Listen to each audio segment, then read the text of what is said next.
Hi hello నమస్తే గోమతి పాడ్కాస్ట్కి స్వాగతం. జనరల్గా చాలామంది ఏం చేస్తుంటారంటే అత్త ఎప్పటికీ కూడ అత్త ఎప్పటికీ అమ్మ కాలేదు, కోడలు ఎప్పటికీ కూతురు కాలేదని భావిస్తూ ఉంటారు. ఆ, అందరితో అంటూ ఉంటారు కూడా. కానీ కోడల కంటే అత్త ఎక్స్పీరియన్స్ 30 ఇయర్స్ ఎక్కువ ఉంటుంది ఎక్స్పీరియన్స్లో.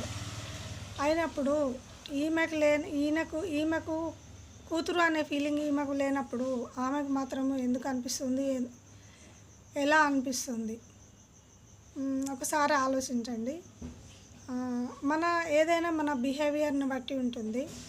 వాళ్ళ పట్ల మనం నడుచుకునే ప్రవర్తన ఎలా ఉంటుంది, వాళ్ళతో మాట్లాడే తీరు ఎలా ఉంటుంది, మన బిహేవియర్ ఎలా ఉంటుంది అనే దాని మీదనే బేస్ అయి ఉంటుంది తప్ప అత్త అత్తగా ఉండదు, కోడలు కోడలుగా ఉండదు. ఎవరెవరిలాగానైనా మారచ్చు.